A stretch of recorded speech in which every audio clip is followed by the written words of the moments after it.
right, it's 12:05, so I'm gonna go ahead and get started. Hopefully somebody will be able to join us today. Otherwise, I'm gonna record this and then I'll upload it to the group for you guys so you can watch it later. The goal for today's talk, we're gonna be talking about fueling for performance. We've talked many times about the fact that nutrition is the foundation. That's going to be what's going to help you the most with getting through your workouts and the other 23 hours of the day outside of the gym. So let's get started. So I know that most of us have probably had a moment where we started a workout and then you realize that you just don't have enough gas in the tank to finish that workout. You hit a wall and then you look at the clock and you wonder, why is the clock moving so slow? So odds are that you have probably experienced that feeling before. I know I have personally. And I saw this the other day in the gym. When you think about somebody in a class who stops in the middle of round 3 out of 5 and then they take a seat and they sit down and they say, just not feeling good, and I don't think I can finish this workout today. And then you ask them questions like, talk about nutrition and water, and they'll tell you, the only thing that I've had today is my cup of coffee with a splash of some creamer that I put in it, or maybe a little bit of protein, Premier Protein. That's a pretty common one. And I haven't had any water yet today, and that's the key. So that little bit of information, that's gives us a good understanding of why somebody would be feeling that way. So continue on with the class, let that athlete rest. And then after the class, it's a great opportunity for that type of an athlete to sit down and schedule an appointment with the nutrition coach and talk about ways that we can prevent that from happening in the future.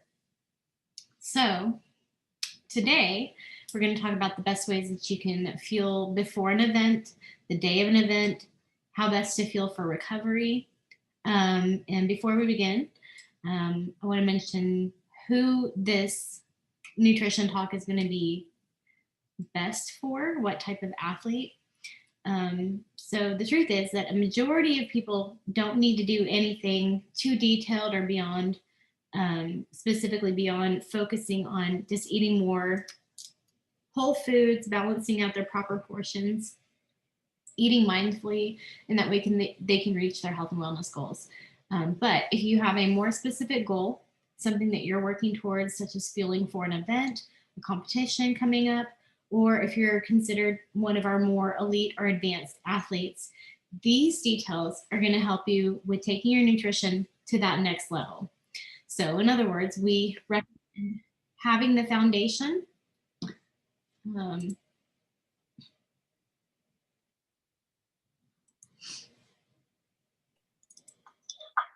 Hey, Hi. just talking about right now who this nutrition talk is going to be best for. Okay. Most athletes, what's going to be needed for you to meet your health and wellness goals is just going to be general, like improving the amount of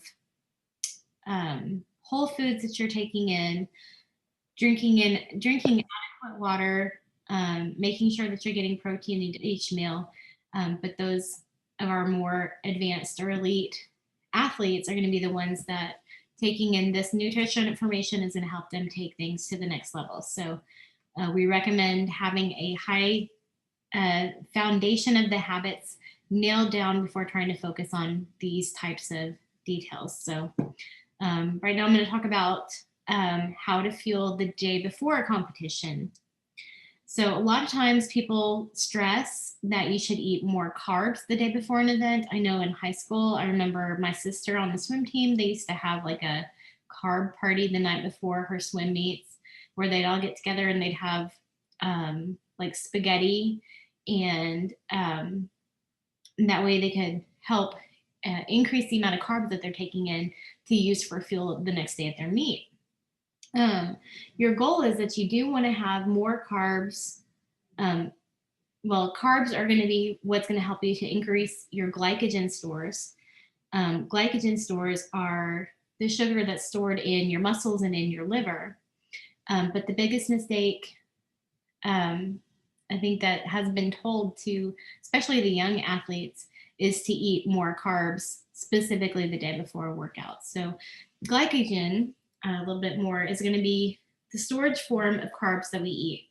It's going to be found mostly in your liver as well as your muscle tissue. Glycogen accounts for about 6% of the total weight of your liver, and only about 1 to 2% of your muscle tissue. So the actual amount of glycogen storage in a person is going to depend on factors such as how much do you exercise, how much skeletal muscle mass that you have. And your glycogen stores in the muscle are primarily used to fuel your muscle tissue, while the glycogen in the store stored in your liver is going to be distributed throughout your body as needed. So when someone uses up the glycogen stores, they experience fatigue, which is going to be described as like hitting a wall. That's exactly what happened to the type of athlete that I was talking about at the beginning of the talk. So how can somebody avoid hitting that wall, having that early fatigue? That's what I'm going to talk about next. So knowing this information, people have started to realize that they need more carbs to fuel for their workouts. And this is true, but it's turned into like eating mounds of pasta the night before a big game, followed by a stack of pancakes in the morning, also known as carb loading. But unfortunately, that's all wrong. It takes time for your body to break down all of those carbs that you just ate to turn them into glycogen stores. So while carbs are very important to fuel for workouts, it's going to be a better way to do this. So here's the secret. And we've been talking about this for 3 weeks now. All the things that we talk about on a daily basis, such as eating whole foods, getting a balance of carbs, fat, and protein, eating consistently, which means taking in snacks between your meals as well, and then also staying hydrated is what you should be doing the day before your workout. So in our nutrition program, we're really trying to focus on just one thing at a time. So if you're looking for the secret, this is it right here on this slide. The plate method. So the day before your workout, if you're looking to fuel for success, use the plate method with half a plate of non-starchy veggies, 1/4 plate of lean protein, 1/4 plate of some type of low glycemic index starch, and then adding in healthy fat depending on the fat source of your, how lean your protein source is going to be.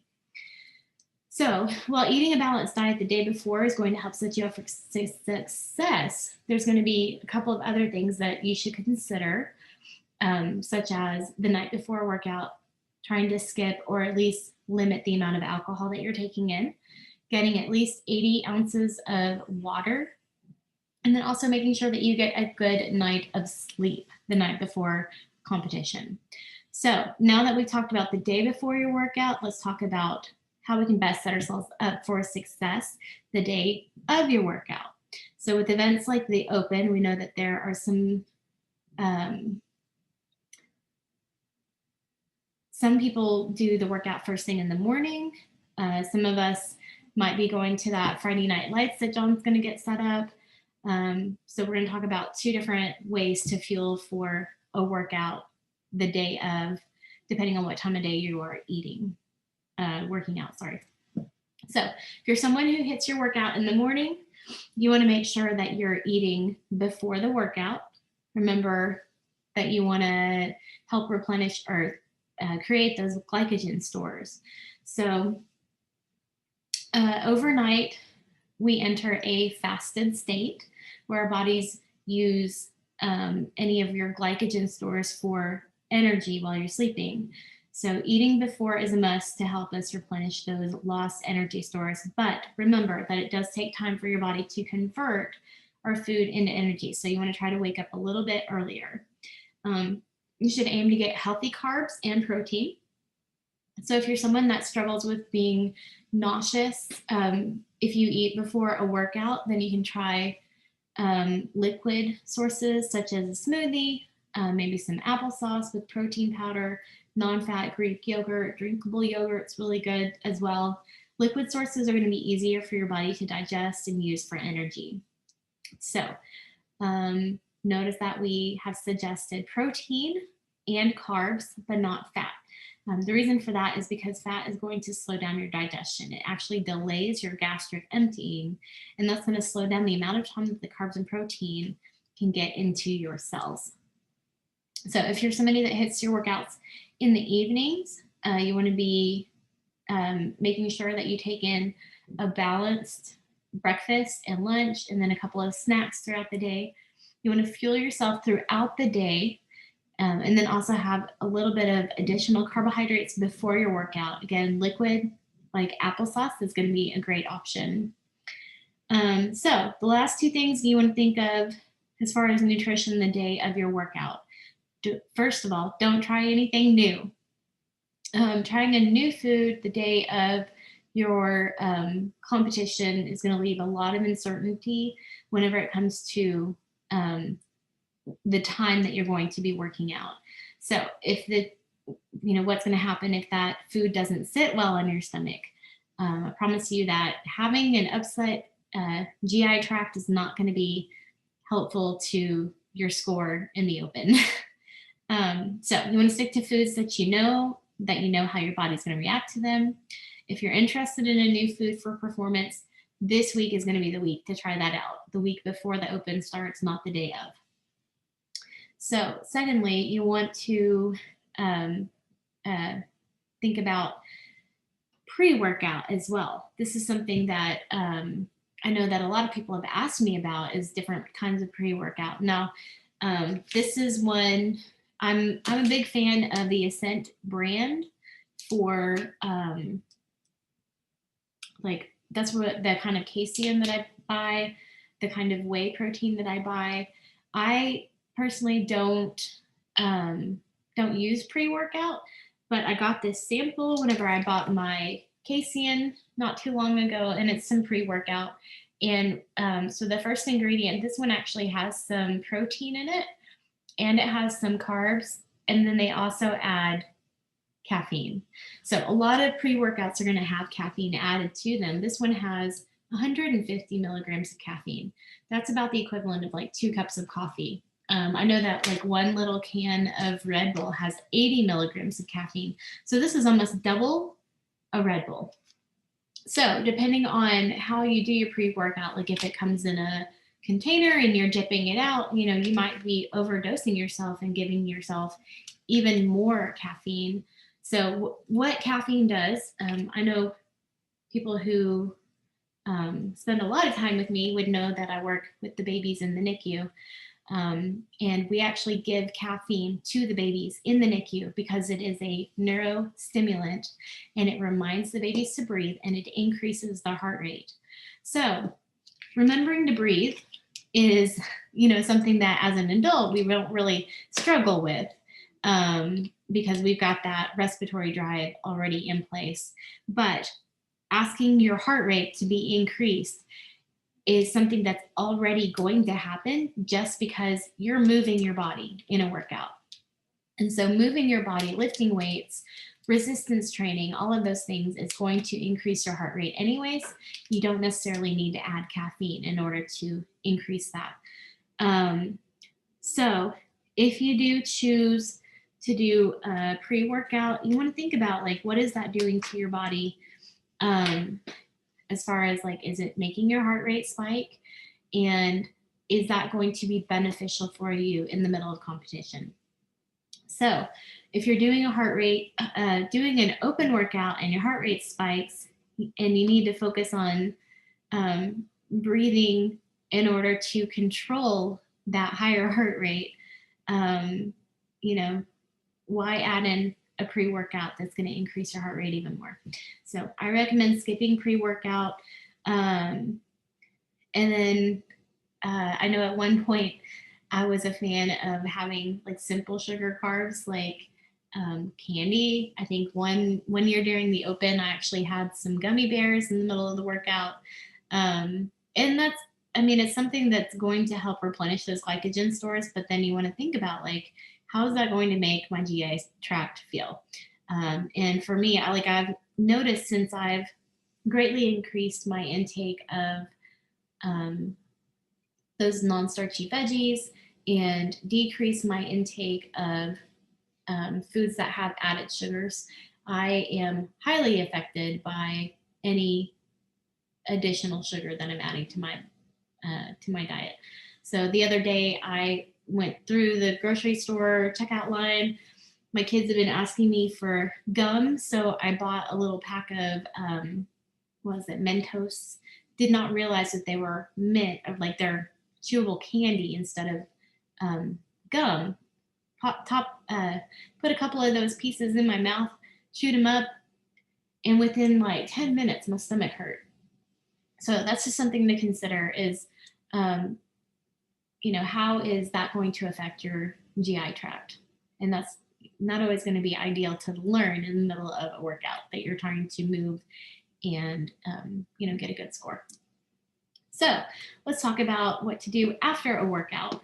So a great rule of thumb is to have some type of a simple, easily digestible source of protein after your workout.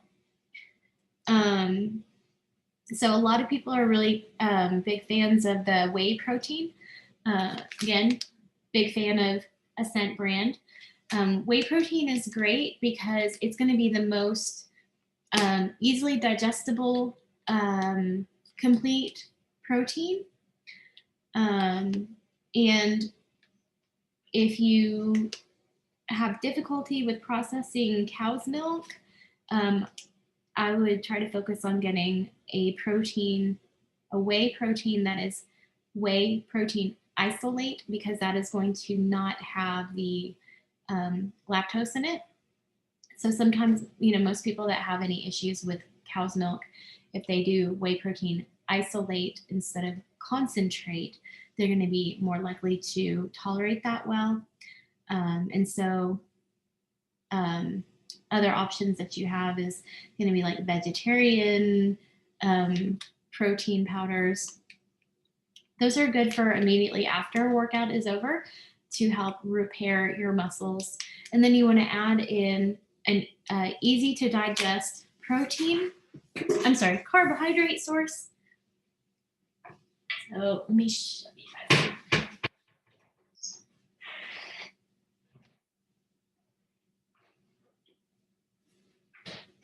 So I found this the other day whenever John and I did the grocery store tour at Walmart.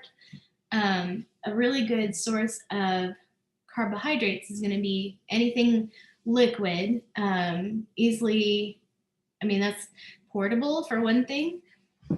And if it's a liquid source of carbohydrates, you're going to be able to quickly process that and replenish your glycogen stores that have been depleted during the workout. So coconut water, this is a good option right here. And with coconut water, the key is that you want to look at the carbs that are on it, and then you want to make sure that it does not have any added sugars. So this one's pretty cool. It's 0 fat, 0 protein. Of course, I'd be adding my own like whey protein to it.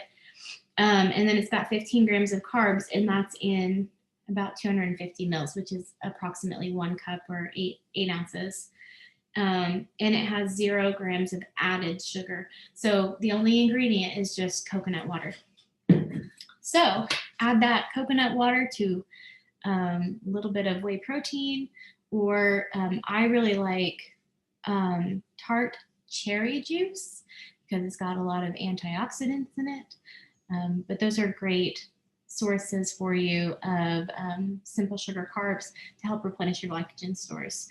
And you want to make sure that you are taking that in ideally within 1 to 2 hours after your workout. And then you want to look at making sure that it's within 4 to 5 hours of your last meal or snack that you had before the workout. So for those of you who like to have a treat after your workout, pizza, donuts, your body is going to be more sensitive to glucose, which means that you can get that amount of sugar that you're taking in out of your blood into your cell faster. But you still want to focus on high quality foods. Again, talking about how is my GI tract going to react to this. Not saying you can't go out and enjoy a treat, but you want to make sure that you enjoy your treat mindfully and then move on with your life. So I want to also touch on the importance of putting all of this together. You make sure that you, if you aren't eating all day and then you have your post-workout shake, you can't expect to be performing at your best or be able to replenish and refuel properly. So you want to make sure that we're looking at everything that you're doing overall, not just the 5 minutes before a workout or within 30 minutes after the workout. You want to make sure you're looking at that whole 24-hour day period, 7 days a week, making sure that you're taking in high quality nutrition. So as we've recommended a protein shake, a common question that I get is like, what's a good kind of protein? What brand should I get? So this is a good time to talk about the fact that the supplement industry is not regulated by the FDA. That means that supplement companies can lie about what they're putting into their products. So you want to find a product that tastes good, but then also has quality ingredients. But how do you know that it has quality ingredients? So I mentioned earlier, I really like Ascent brand. I've tried several brands. There were a couple that I purchased over at Drug Emporium. Of course, when you buy it, you're buying this big, giant, like huge gallon-sized container with a scoop and full of powder. Well, there were a couple like you'd open the container and just like taking the lid off, it smells like alcohol. And that's because of the sugar alcohols that are in it. You know, they try to not add like real sugar so that they're not giving you carbs, they're giving you protein. But when they do that, those sugar alcohols don't do well in my own body. Like I know that whenever I have something with erythritol in it, it causes me to have a visual migraine. So thinking about big picture, like what am I taking in? How is this going to affect not just my replenishing after a workout, but also how is this going to make the rest of my body feel? If it's going to give me a headache and make it so that I lose my vision for 10 minutes, then it's not going to be the best way to recover from a workout for sure. But Ascent Protein and then several other brands out there have this little teeny tiny symbol on them that says, and it's not going to focus. And okay, well, it says Informed Sport, trusted by sport. So they're an independent company that puts their stamp on products that they have gone through and done the testing and verified that what is being put in the product is truthfully what is on the label. So that's pretty cool to have that little bit of peace of mind about what you are taking in, making sure that you're getting what you pay for one thing, but also getting what you are expecting.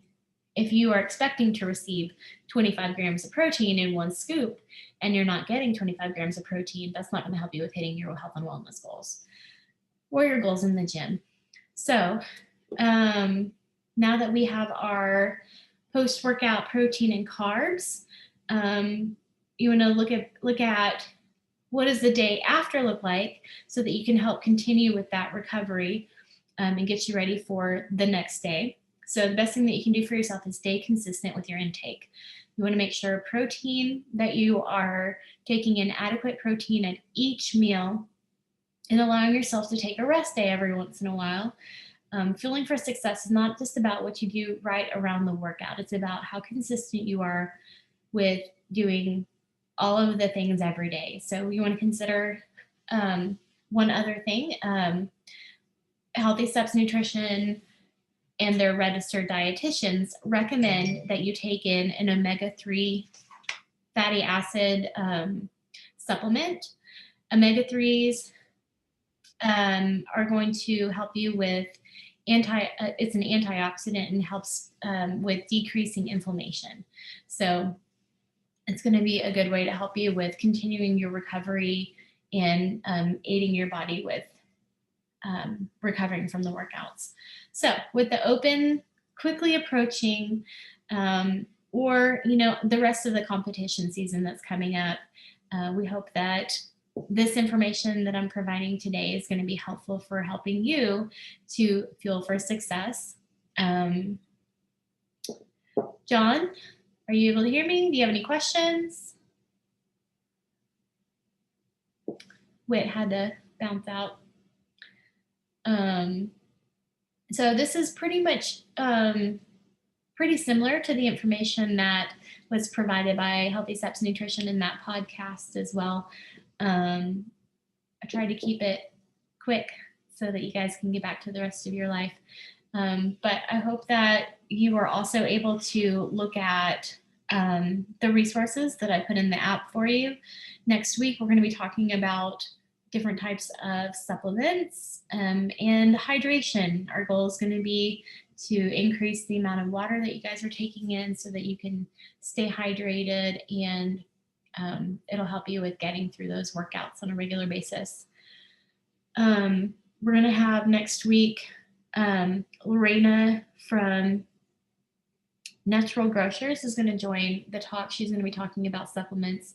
She specializes in supplements that they actually sell over at her store, Natural Grocers, which is across the street from the gym. So if you guys have any questions between now and then, I'm happy to answer your questions.